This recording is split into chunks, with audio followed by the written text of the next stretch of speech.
할렐루야. 오늘은 내게 주신 은혜에 감사하라 하는 제목으로 은혜를 나누도록 하겠습니다. 우리 인사합니다. 사랑하고 축복합니다. 사랑하고 축복합니다. 아멘. 지난 2017년도에 칠레에 있는 산호세 광산에 갇혀가지고 69일 동안 사투를 벌이다가 구조된 33명에 대한 감동적인 사건이 있었습니다. 당시 전 세계에 큰 희망과 감동을 안겨주었던 그런 사건이었는데요. 그 깊은 죽음의 구덩이에 빠져서 살아나온 한 광부가 이렇게 말했습니다. 땅 밑에서 하나님과 함께 있었다. 악마도 함께 있었다. 그들은 싸웠고 하나님이 이겼다. 나는 하나님의 손을 잡았다. 그가 어떻게 이런 놀라운 고백을 할 수 있었을까요? 그것은 그가 평소에 하나님을 믿었기 때문이지만요. 더 큰 이유는 그 절망적인 상황 속에서 그 구원의 하나님을 기억해냈기 때문입니다. 성경에 가장 많이 나오는 단어 가운데 하나가 이 기억한다 하는 단어입니다. 성경은 우리가 어떤 것은 결코 잊지 말고 기억해야 된다라고 말씀합니다. 예컨대 시편 103편 2절에 보시면 내 영혼아 여호와를 송축하며 그의 모든 은택을 잊지 말지어다 하고 말씀하고 있습니다. 반면에 또 어떤 것은요, 기억하지 말고 잊어버리다라고 가르칩니다.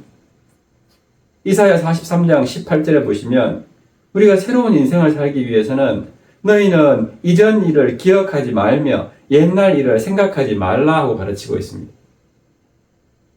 그런데 우리가 인생 가운데 혼란을 겪는 이유가 무엇일까요?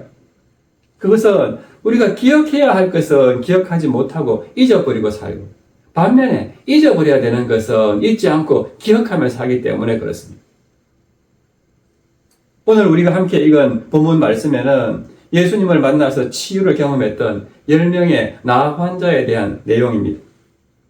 10명이 함께 지나가는 예수님의 소식을 듣게 되었습니다. 그래서 그들은 예수님께로 달려와서 예수 선생님, 우리를 불쌍히 여겨주세요 라고 소리를 지릅니다. 그리고 함께 주님으로부터 처방을 받았죠. 그 처방은 이것입니다. 제사장에게 가서 너희들 몸을 보여라. 그러면 나을 것이다. 이것은 당시에 나병과 같은 부정한 병에 걸렸을 때에 공동체 밖에 나가서 살도록 하고 다시 그 병이 나오면은 공동체 안에 들어와서 살 수 있도록 하는 그 권한이 제사장에게 있었기 때문입니다. 그래서 예수님께서 제사장한테 가서 너희 몸을 보여라 라고 말씀을 하신 것이죠. 그리고 그들은 이 주님의 말씀대로 제사장에게 가는 도중에 몸이 나은 것을 깨닫게 된 것이죠. 그런데 10명 중에서 오직 한 사람만 주님께 돌아와서 엎드려서 감사를 드렸습니다. 그때 주님께서 하신 유명한 말씀이 이 말씀이죠. 그 나머지 9은 어디에 있느냐? 사랑하는 여러분, 오직 한 사람만이 주님께 돌아와서 감사를 잊지 않을 수 있었던 그 이유가 어디에 있었을까요? 오늘 우리는 바로 이 한 사람을 통해서 우리가 감사하는 이유, 감사를 잊지 않아야 할 이유를 한번 발견하고 싶은 것입니다. 우리가 감사를 잊지 말아야 할 이유가 어디에 있겠습니까? 저는 3가지로 봤는데요. 첫째로 우리가 과거의 모습을 잊지 말아야 하기 때문에 그렇습니다. 대부분의 사람들이 감사를 잊어버리는 것은 내가 과거에 받은 은혜를 망각하기 때문에 그렇습니다. 여러분 한번 생각해 보십시오. 10명의 나병 환자들, 그들이 과거에 나병 환자로 있으면서 얼마나 큰 수모와 또 조롱을 당했겠습니까? 10명 중에 9명은 유대인이고 1명은 사마리아인인데 유대인들이라 하더라도 이 나병, 부정한 병에 걸리면은 가족들과도 같이 공동체 안에 성 안에 살 수가 없었습니다. 오늘 본문에 보면 이 갈릴리와 사마리아 경계 지역에 있는 그 나병 집단촌에 거주할 수밖에 없었던 것이죠.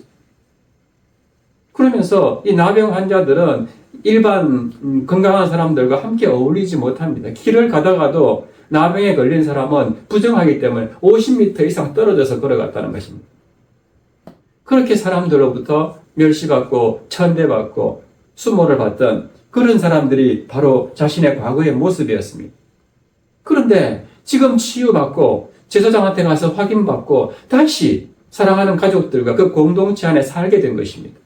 얼마나 감사한 일입니까? 너무너무 감사한 일인데 이 사람들은 지금 자신이 과거에 어떠했는지를 그렇게 조롱받고 수치받던 삶이었다는 것을 잊어버렸다는 것이죠. 그러니까 감사가 안 나오는 것입니다. 그런데 오직 한 사람만이 주님께 나와서 감사를 드립니다. 그는 어떻게 해서 이런 감사를 드렸을까? 본문 18절에 보면은 그가 감사한 이유를 우리가 주목해 볼 수가 있는데요. 같이 읽겠습니다. 18절 시작. 이 이방인 외에는 하나님께 영광을 돌리러 돌아온 자가 없느냐 하시고. 아멘. 여기서 우리가 눈여겨보아야 할 단어가 뭐냐면 이방인이라는 단어입니다. 나머지 9명은 다 유대인인데 이 사람만 사마리아 땅 사는 이방인이었습니다. 그러니까 뭐예요? 그 당시에요, 이 유대인들은 이 이방인들을 사람 취급을 하지 않았습니다. 같이 어울려 다니지 않았습니다. 같이 밥도 먹지 않고 길도 같이 걷지도 않고 전혀 별개의 사람으로 생각할 정도로 그렇게 이방인들을 무시했는데요. 그렇게 자기가 천대받고 살았는데 그 가운데에서도 자기는 또 이런 엄청난 부정한 병, 나병에 걸렸으니까, 이방인인데다가 나병까지 걸렸으니까 자신의 과거 모습이 얼마나 힘들었겠습니까? 얼마나 어렵고 고통스러웠겠습니까? 그런 상황에서 지금 유대인들하고 똑같이 예수님으로부터 고침받았다는 것이죠. 다른 말로 말하면 예수님께서 이방인이라 해서 차별하지 않았다는 것입니다. 유대인들 9명만 고쳐주시고 내동족이니까 고쳐주시고 그렇지 않고 이방인은 유대인이 아니니까 안 고쳐주신 게 아니라 똑같이 차별 없이 고침받았다 하는 이 은혜가 이 이방인 나병 환자에게는 너무나 큰 감사의 이유였다는 것을 우리가 알게 됩니다. 이렇게 그가 과거에 얼마나 큰 차별 가운데 어려움 가운데 살았던지 그것을 잊지 않았기 때문에 이 사마리아인 이방인은 예수님께 나와서 감사의 고백을 드렸다는 것을 우리가 깨닫게 되는 것이죠. 반면에 다르게 생각하면 유대인들은 이제 고침받았으니까 어떻습니까? 다시 똑같이 유대인의 지위를 회복하게 되었으니까 더 이상 다른 어떤 보상도 필요 없을 정도로 본래의 조건을 회복을 했으니까 그만 과거를 잊어버린 것이죠. 우리가 구약 성경을 읽어보면요, 자기 평생에 하나님께 감사하면서 살았던 대표적인 사람을 한 사람 볼 수가 있는데 바로 다윗이라고 할 수 있습니다. 그런 감사로 평생을 살아온 좋은 본보기의 인생입니다. 시편을 보면은 찬양이 가득한 감사의 시 대부분이 다윗이 지은 시입니다. 다윗이 그렇게 감사할 수 있었던 이유는 그가 과거의 모습을 잊어버리지 않았기 때문입니다. 사무엘하 7장 18절 말씀 보겠습니다. 다윗 왕이 여호와 앞에 들어가 앉아서 이르되 주 여호와여 나는 누구이오며 내 집은 무엇이기에 나를 여기까지 이르게 하셨나이까. 지금 이거 다윗이 왕이 된 다음에 지은 시거든요. 그러니까 다윗이 왕이 되어서 자신의 과거를 돌아보니까 자기는 이새의 그 목동의 아들이었고 그리고 그 아들들 중에서도 제일 막내 사무엘이 왕으로 기름 부으러 왔을 때도 자기는 왕이 될 아무런 조건이 되지 않아가지고 아버지의 부름도 받지 못했던 그런 비천한 자리에 있었는데 자기가 지금 이스라엘의 왕이 되어 있더라는 것이죠. 그것을 보면서 내가 무엇이기에 도대체 나는 누굽니까? 가난한 목동 아니었습니까? 그런데 그런 내가 어떻게 이렇게 이스라엘의 왕이 되었습니까? 하고 고백하고 있는 것입니다. 다윗은 자신의 과거를 생각하면 생각할수록 겸손할 수밖에 없었던 것이죠. 감사할 수밖에 없었던 것입니다. 오늘 우리도 마찬가지입니다. 지금 여러분이 이 자리에 앉아서 예배 드릴 수 있는 하나님의 자녀가 된 것 얼마나 감사한 일입니까? 예배 드리고 싶어도 도대체 하나님을 믿지 못해서 예배 드리는 사람이 얼마나 많습니까? 그러므로 나의 과거를 생각해보고 내가 지금 하나님의 자녀, 하나님의 상속자가, 나라의 상속자가 되었다는 게 이것보다 큰 감사가 있을 수가 없지 않겠습니까?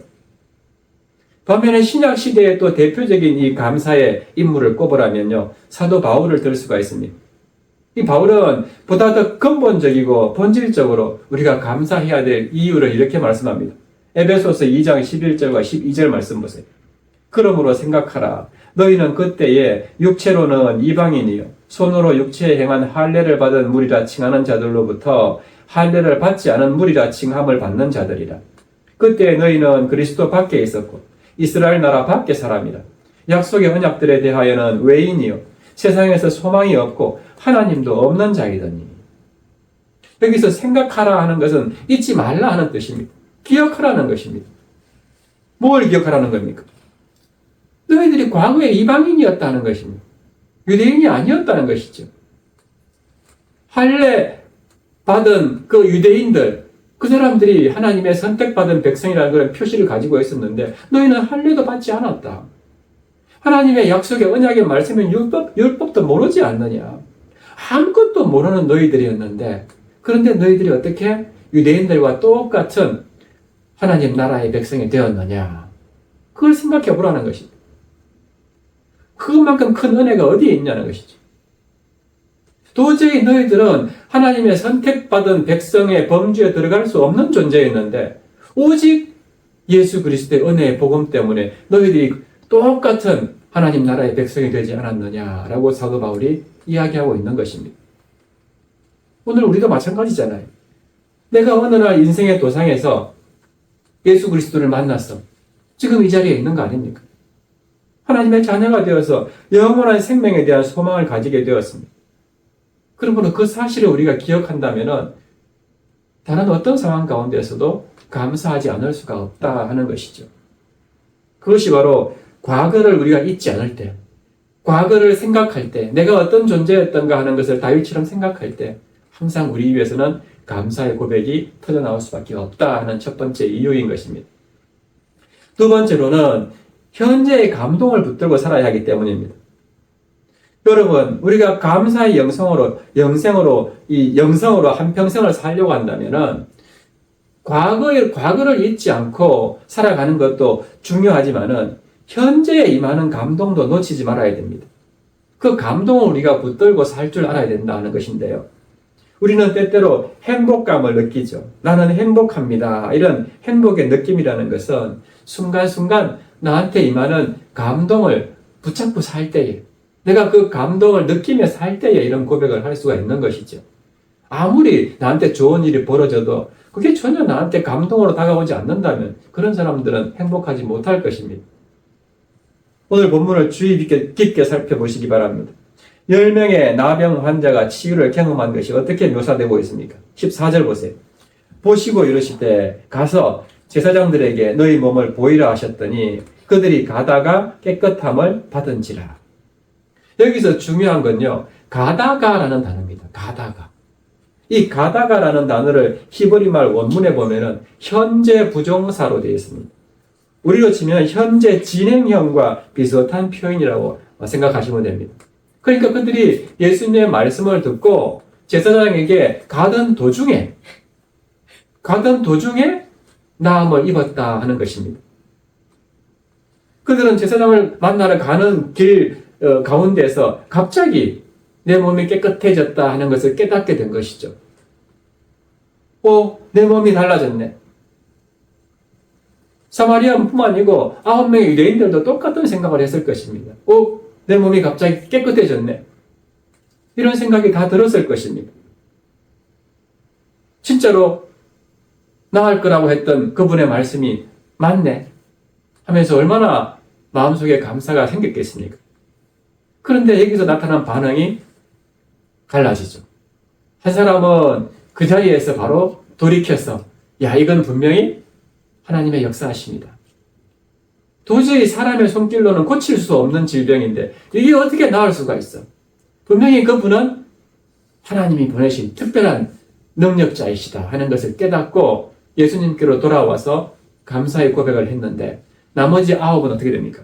그 나머지 9은 어디에 있느냐? 자기들은 예수님 말씀대로 아마 제사장한테 가서 몸을 보였을 것입니다. 그러면 제사장은 뭐라 했을까요? 다 나았다고 선포했겠죠. 그리고 율법에 있는 규례대로 속죄제와 속건제를 드리고 이제 너는 다 나았으니까 다시 유대 공동체 안에 들어가 살아도 된다 라고 선포를 했고, 그리고는 자기 집으로 돌아갔을 것입니다. 성경에 보면 예수님께 감사했다는 표현이 없으니까요. 어떻게 이 나머지 이방인 한 사람만 예수님께 돌아와서 이런 감사를 할 수가 있었던가? 그게 바로 가다가라는 이 현재 진행에 의해서 우리가 이 사람이 평상시에 어떤 감사를 가지고 살아갔던 사람인가 하는 것을 알게 되는 것입니다. 그 순간 감사의 이 마음이 생겼을 때에 이 9명처럼 나중에 내가 기회가 되면 찾아가서 감사드려야지, 이게 아니고 그 자리에서 바로 가서 감사드려야 되겠다. 이게 현재 우리가 감사의 고백을 하는 삶의 사람의 모습입니다. 우리 가운데도 그런 게 있어야 되는 거예요. 내가 정말 감사할 일이 생겼으면 하나님의 은혜로 또는 누군가의 은혜로 내가 정말 감사의 고백을 할 일이 있으면요, 그 자리에서 하시기 바랍니다. 기회를 미루고 하시지 말고, 내가 정말 은혜를 입었다, 내가 큰 감사를 표현할 만한 어떤 사건이 있었다, 그러면 바로 그 자리에서 감사를 표현하십시오. 기도로서 감사를 하든, 찬양으로서 감사를 하든, 어떤 물질로 감사를 하든, 그렇게 감사의 고백을 하는 삶, 그것이 하나님께서 기뻐하시는 삶입니다. 그런데 이 9은 끝내 감사했다는 표현이 없습니다. 감사는 감동이 있는 바로 그 순간에 하는 것이 좋습니다. 데살로니가 전서 5장 19절에 보면요, 사도 바울은 이렇게 하나님의 말씀을 전하고 있습니다. 성령을 소멸하지 말며. 성령을 소멸하지 말라. 무슨 뜻입니까? 이 원문 그대로 보면은 성령의 음성을 억누르거나 꺾어버리지 말라 하는 뜻입니다. 그래서 이것을 어떤 학자들은 어떻게 해석을 하냐 하면은, 성령이 우리에게 어느 순간 감동을 주실 때에 그 순간을 놓치거나 버리지 말라라고 얘기합니다. 우리가 기도하거나 찬양하다가 성령으로부터 뜨거운 그 임재하심과 어떤 감동을 받았다는 겁니다. 그랬을 때 그걸 놓치지 말라는 거예요. 끝까지 그 음성을 붙들고 그 감동을 표현할 줄 아는 것. 그게 성령을 소멸하지 않는 삶입니다. 그 감동대로 즉각적으로 순종하는 것이 바로 그 순간의 행복을 누릴 수 있는 비결입니다. 그래서 오래전부터 우리 신앙의 선배들은 우리가 보다 신앙생활을 잘 하기 위해서는 무엇보다 필요한 것이 하나님 앞에, 성령 앞에 민감하는 일이다 라고 말씀합니다. 세상 일에는 둔감하고 성령의 임재, 하나님의 영에는 민감하게 반응하는 것입니다. 저도 얼마 안 되는 믿음의 여정이지만은 가만히 생각해 보면요, 기도를 하든지 찬양을 하든지 말씀을 묵상하든지 그런 과정에서 누군가가 생각이 날 때도 있고요, 또 어떤 일이 생각이 날 때도 있습니다. 그럴 때 그것이 성령의 인도하심이다라는 생각이 들면은 바로 그 자리에서 그 사람한테 전화를 하든 또 어떤 일을 하든 그랬을 때에 분명히 좋은 방향으로 일이 해결되는 것들을 경험한 적이 많습니다. 반면에요, 분명히 성령께서 특별한 사인을 주시는 경험을 했음에도 불구하고 여러 가지 일 때문에 그냥 놔두거나 차일차일 미루었다면은 분명히 그 일이 후회가 되고 또 아픔이 되는 그런 사건들이 종종 있었던 것을 기억을 합니다. 성령의 감동에 민감하지 못한 사람들이 그런 경험을 많이 하게 됩니다. 그러므로 여러분, 감사의 영성으로 한평생을 살고 싶으십니까? 한순간 한순간을 감사의 영성으로 그렇게 살고 싶으시다면 오늘 하나님의 성령께서 여러분의 마음에 임재하실 때에, 나한테 감동을 주실 때에 그 감동대로 순종하시기를 바랍니다. 민감하시기를 바랍니다. 찬양하라고 감동을 주시면 찬양하시고, 또 기도하라고 음성을 주시면 기도하시고, 저 사람에게 복음을 전했으면 좋겠다 하는 마음을 주시면 그 순간 가서 복음을 전하는 삶, 그것이 하나님이 기뻐하는 삶이고 성령을 소멸하지 않는 삶이고 성령이 주시는 감동대로 우리가 정말 기쁨 가운데 살아가는 삶의 비결이다 하는 것을 기억하시기를 바랍니다. 그런가 하면 마지막 세 번째로요, 우리가 감사를 잊지 말고 살아야 하는 이유는 현재나 과거나 현재뿐만 아니라 이 미래의 여정도 우리가 기대하면서 살아가야 하기 때문에 그렇습니다. 과거를 돌아보면 감사가 있습니다. 현재에도 감사가 있습니다. 그러나 감사가 더 중요한 이유는 우리가 살아야 할 미래가 아직도 남아있기 때문에 그렇습니다. 우리가 가야 할 길이 더 있기 때문에 그렇습니다. 이 세상에 전부 다 그러면은 현재에 그냥 만족하며 사는 게 제일 감사하겠죠. 그러나 우리는 이 세상이 전부가 아니잖아요. 하나님이 주시는 더 놀라운 축복의 삶들이 많이 있기 때문에 그것을 믿음으로 바라보면서 살아가는 그 감사의 조건들이 더 있는 것이죠. 어떤 사람이 남아있는 내 인생의 길을 행복하게 걸어갈 수 있다고 생각합니까? 그건 바로 감사할 줄 아는 사람입니다. 오늘을 인해서 감사할 줄 아는 사람에게는 감사할 내일이 준비되어 있습니다. 현재를 위해서 감사하는 사람에게는 감사할 미래가 준비되어 있다는 사실입니다. 그래서 위대한 설교자셨던 스펄전 목사님은 이런 말씀을 했습니다.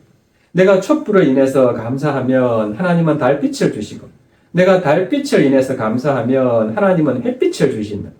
내가 햇빛을 인해서 감사하면 햇빛도 필요 없는 천국을 주신다. 오늘 본문의 이 주인공이 경험했던 행복이 바로 그런 행복이었다고 생각합니다.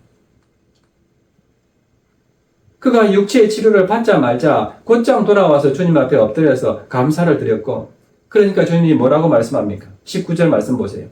그에게 이르시되 일어나 가라. 내 믿음이 너를 구원하였느니라 하시더라. 육체만 고침받아도 얼마나 감동적이고 감사한 일입니까? 근데 하나님 나라의 그 공동체 백성인 유대인도 아닌데 이 이방인에게 어떤 일이 벌어집니까? 하나님 나라의 백성이 되는 구원의 역사가 임했다 하는 것이죠. 어떤 학자들은 이걸 가지고 내 믿음이 너를 구원하였다. 이거를 믿음으로 인해서 육체가 고침받는 육체의 구원을 확인시켜 주었다라는 이렇게 번역을 하기도 해석하기도 하는데요. 거기에는 좀 동의하기 어렵습니다. 이것은 하나님께서 그를 육체적으로 구원했을 뿐만 아니라 그의 영혼까지도 구원해 주셨다 하는 것으로 우리가 받아들여야 됩니다. 왜냐하면 다른 9명들은 그런 믿음을 갖지 않았습니까?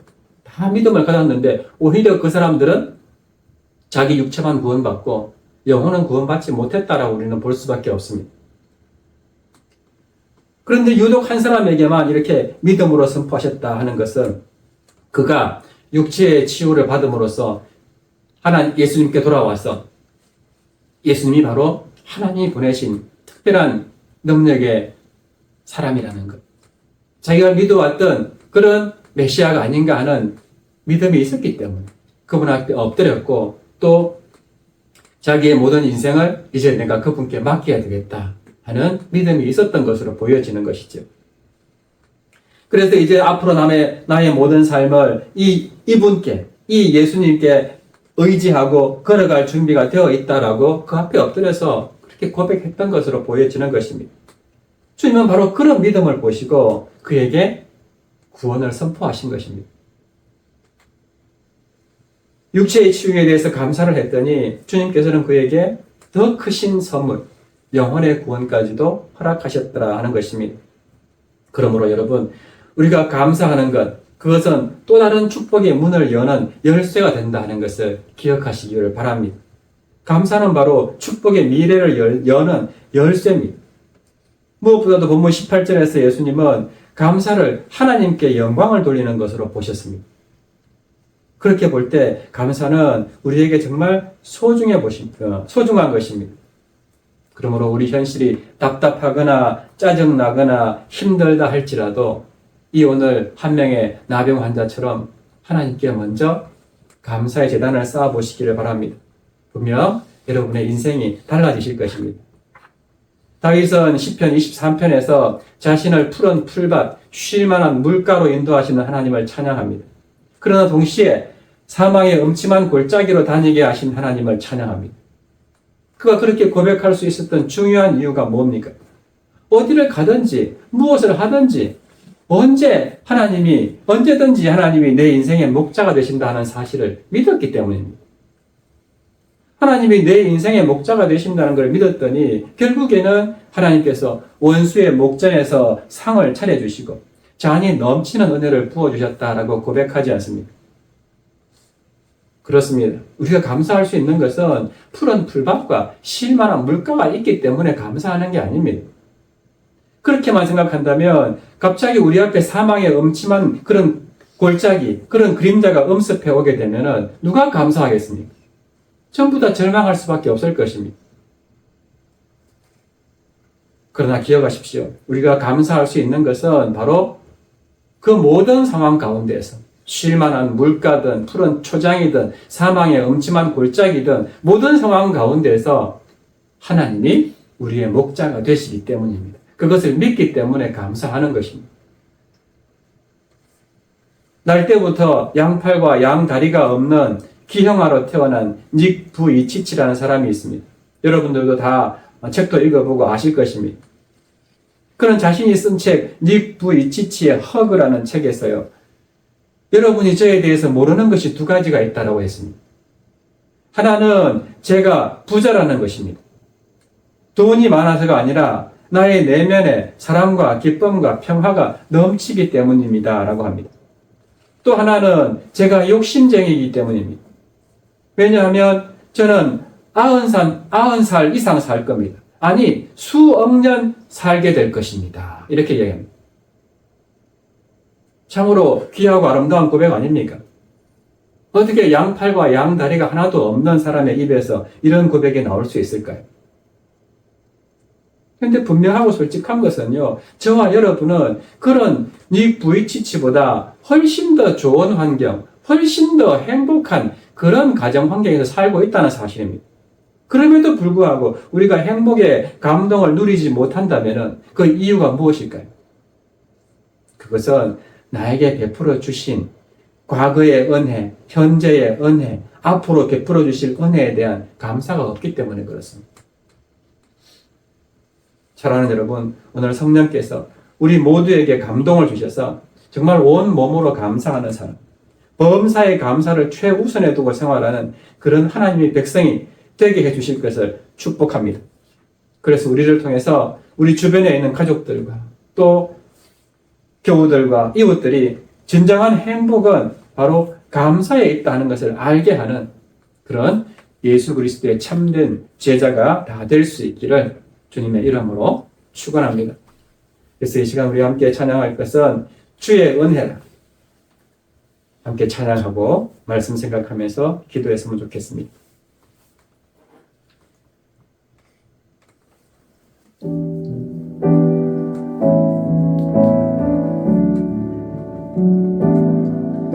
내가 지금까지 지내온 것은 주의 은혜라, 주의 은혜라. 지금까지 지내온 것은, 내가 지금까지 지내온 것은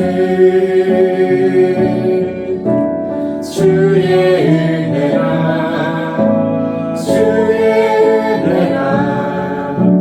지금까지 지내온 것은 주의 은혜라, 주의 은혜라, 주의 은혜라. 지금까지 지내온 것은 오직 주의 은혜라, 주의 은혜라.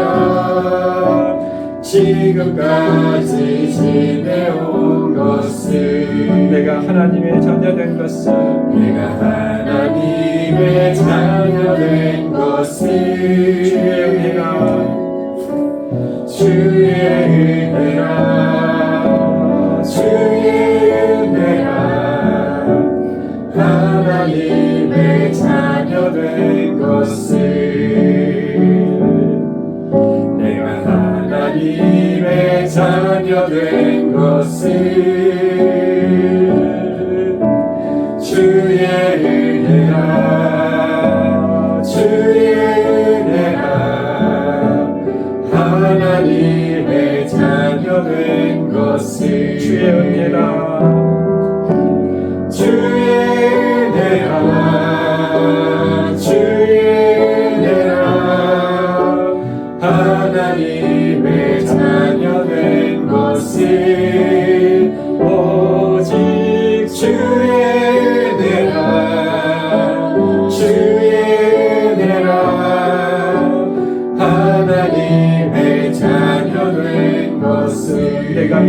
자리에 서 있는 것은 내가 이 자리에 서 있는 것은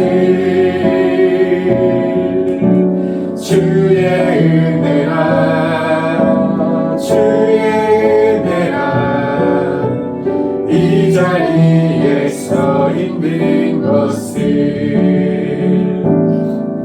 내가 이 자리에 서 있는 것은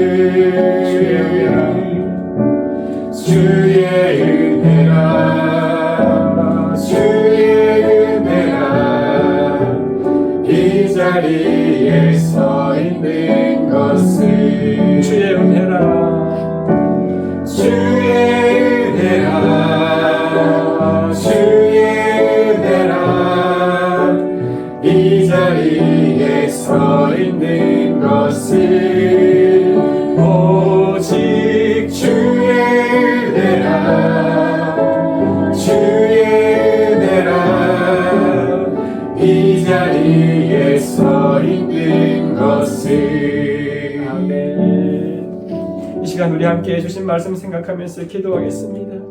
정말 주님 이런 마음을 우리에게 허락하여 주시옵소서. 지금까지 나를 인도해 주시고 지금도 함께 하시고 앞으로도 나를 가장 선한 길로 인도해 주실 줄로 믿습니다. 날마다 이 믿음으로 하나님의 은혜에 감사하면서 살아가는 저희들의 삶이 되게 하여 주시옵소서. 함께 우리 주님 이름 부르신 데 기도하겠습니다. 주여, 살아계신 하나님 아버지 참 그렇습니다. 내가 이 자리에 서 있는 것, 내가 지금까지 지내온 것, 내가 하나님의 자녀가 된 것, 모든 것이 다 내 힘으로는 할 수 없는 하나님의 은혜였음을 고백합니다. 하나님이 내 인생에 그런 나침반이 되지 아니하시고 내 인생에 이정표가 되지 아니하셨더라면 나는 결코 이 자리에 있을 수 없었고 나는 결코 하나님의 자녀가 될 수 없었던 그런 하나님 나라 밖에 이방인이었음을 고백합니다. 그러므로 아버지 하나님 정말 앞으로의 모든 삶 가운데 늘 하나님의 은혜에 감사하면서 오직 하나님의 말씀만을 증거하면서 하나님 나라의 백성다운 삶을 살아내게 하여 주시옵소서. 어디를 가든지 감사를 표현하고 모든 사람들에게 정말 하나님의 하나님 되심을 마음껏 증거하는 우리 모두가 되게 하여 주시옵소서. 아버지 하나님 그런 삶을 통하여서 정말 이 땅이 하나님의 나라로 이루어져 가고 오직 하나님만 영광 돌리는 그런 우리의 삶이 되게 하여 주시옵소서. 할렐루야. 아버지 그렇게 역사하실 주님을 믿습니다. 주여 은혜 베풀어